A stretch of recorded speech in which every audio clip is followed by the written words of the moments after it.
All right, 1.2b, we're still talking about how things move, left and right, up or down.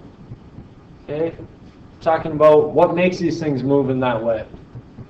Today, in 1.2b, we're going to be talking about horizontal stretch and shrink. There's our new information for today. Along with that, we're going to be talking about vertical stretch and vertical shrink. Let's start with horizontal stretch and shrink. We have our rules here. It's a stretch when when A is between 0 and 1. Stretch when A is between 0 and 1. And then it's a shrink when A is greater than 1. Little tricky piece with horizontal. A little tricky piece is we want to think about one important thing, and that is the reciprocal. Reciprocal. Okay, I don't know if I spelled that right. I think I did. But I'm a math teacher, and I don't really have to spell it right. I just have to know what that means. Reciprocal. Okay? A few examples of a reciprocal, like if I go up here and I say the reciprocal of 1/3, right? We just flip the fraction. So the reciprocal of 1/3 is 3 over 1, okay, and vice versa. All right? That's the reciprocal. The other thing with horizontal stretch and shrink is look where our A is. It's right in front of that X. That's important to know. We should know that. That's a very important piece of information. Okay, that A is right in front of that X. When we talk vertical stretch and vertical shrink, we've talked about this in the past. Vertical stretch. Vertical stretch is really straightforward. It's A times our function. So it's this number out in front of our entire function. And it's a stretch when A is bigger than, oh, sorry, not 0. I'm sorry, not 0. When A is bigger than 1. When A is bigger than 1. Okay. It's a shrink when, same thing, A times f of x, but instead of A being bigger than 1, it's between 0 and 1. Okay, that's when it's a vertical shrink. We'll go through some examples here in a minute, but this is important to know. Okay, important information. And I might be writing this stuff down as we move on. Okay, a horizontal stretch or shrink by a factor of 1/3. So we have our function here. Okay, that's our original function. And we want to horizontally shrink it by a factor of 1/3. Okay. Remember, horizontal shrink is f of A times x. We put that right in front of our function. It only affects our x. And we think, what's our fancy one here? We also think reciprocal. Okay, but what do we take the reciprocal of? We take the reciprocal of our factor. Okay, so what is the reciprocal of 1/3? Well, the reciprocal of 1/3 is 3 over 1, which is equal to 3, right? So just know that when we're moving forward, we're going to have something to do with that 3, and it's going to be only affecting our x. So I like to start with, let's just start with our function. X minus 3 minus 5. Okay, our new function, I'm going to call it y, has to do with, remember, a of x. It just affects, it goes right in front of that x. So we have to put something right in front of that x. We already said the reciprocal of 1/3, so we have 3x minus 3 minus 5. Okay, that is our new function. What does that mean? Well, it's a vertical or a horizontal shrink. Okay, it's a horizontal shrink. Let's go to our graphing. Okay, I already put in x minus the absolute value of x minus 3 minus 5. That's what we started with. Now we have 3x minus 3 minus 5. So we just have that 3. I can get my keyboard up. We have 3x minus 3, the absolute value of that. Then we subtract 5. It's a horizontal shrink, right? It moves to the left, and it shrinks. That's good, yeah. Right? It's not as wide. It's now skinnier. It shrinks. Now we have a vertical stretch by a factor of 2. Okay, vertical stretch, remember, a vertical stretch is a times f of x, right? It's our number multiplied by our entire function. All right? So if we have a vertical stretch of 2, we have our function f of x is equal to the absolute value of x minus 3 minus 5. Okay, now we need to multiply this whole thing. It's important to know this. It's important information. We need to multiply the whole thing by 2.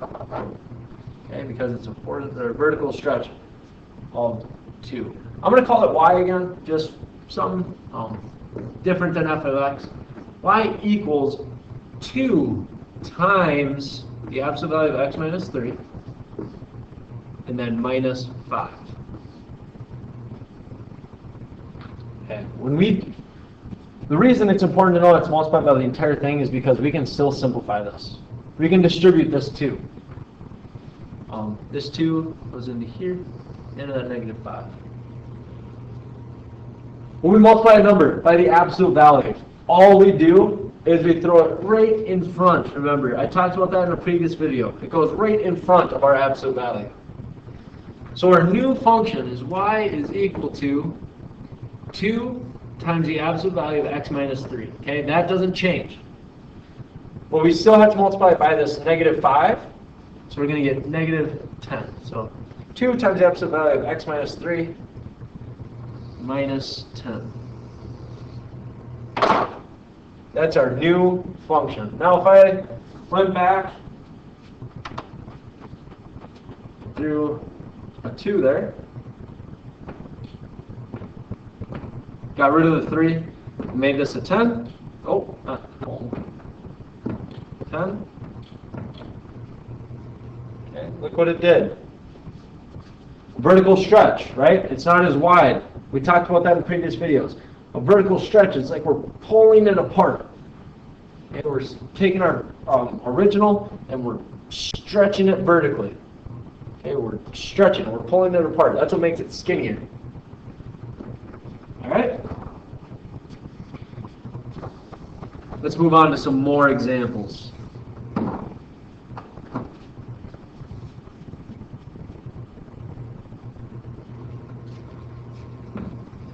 Okay, this one says a horizontal stretch by a factor of 2.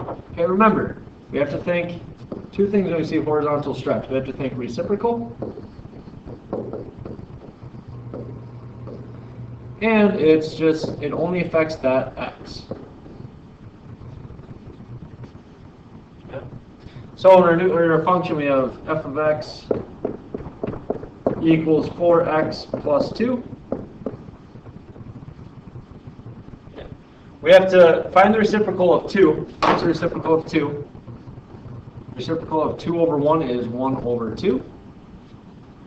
So we have to multiply, so we're going to have y is equal to 4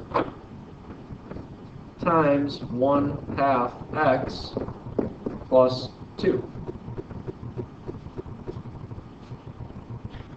We can multiply 4 times 1/2, and we get 4 is equal to 2x plus 2. There's our new function.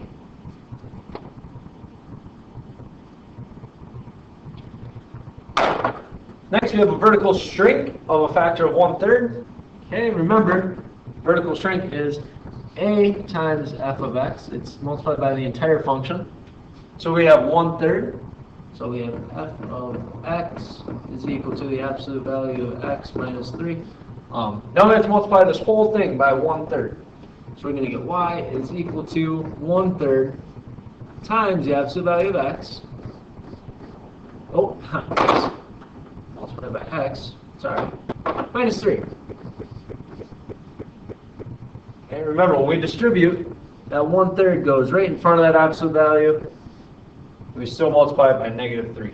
So our new function is y is equal to 1/3 is the absolute value of x. And then 1/3 times -3. Well, what's 1/3 of 3? It's 1. Here's our new function.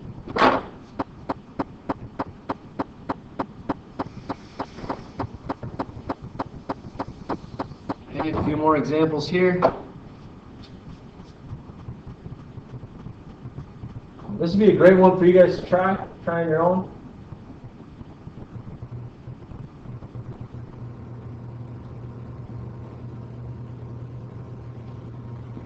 Okay. I'm going to start with this one. Okay, let the graph of G be a vertical shrink by a factor of 0.25, followed by a translation. Hey, we're talking more about translations. Okay, now we're combining some things. This is exciting. This is good stuff. So the graph of f of x equals x. That's what we're starting with. We're starting with f of x equals x. It's important to know. Pull out some things that we want to pull out the important information. Well, we have a vertical shrink of 0.25.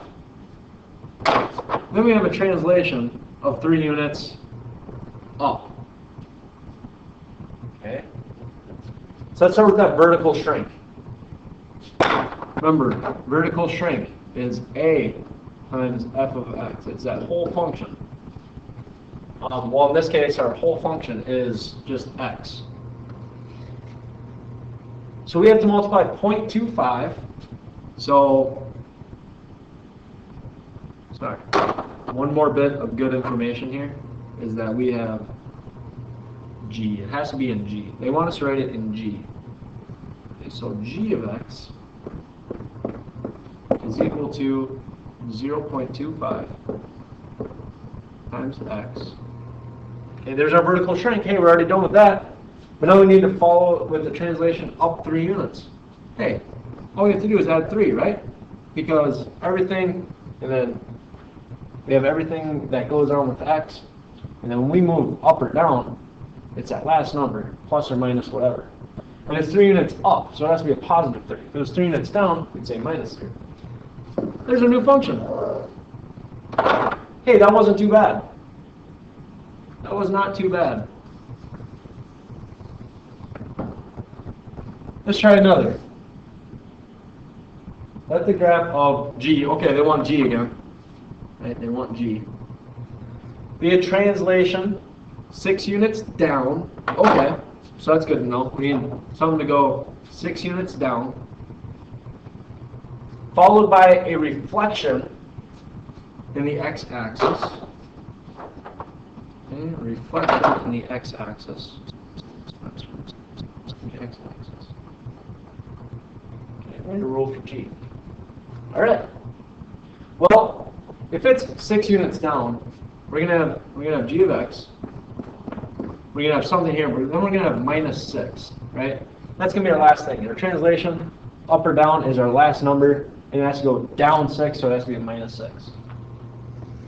But we want a reflection. And if you go back to 1.1a, a reflection has the opposite sign out front. So with f of x being a positive absolute value of x, we need to have a negative absolute value of x. Okay, and there is our new function. Okay, if you don't remember the reflections, reflection in the x-axis is negative f of x, so a negative out front, and then the y-axis was a f of negative x. Okay? Great way to do this, if you wanted to, would be to check your work. Go on to Desmos or use a graphing calculator and see what it's like. Is it down 6 units and is it flipped over that x-axis?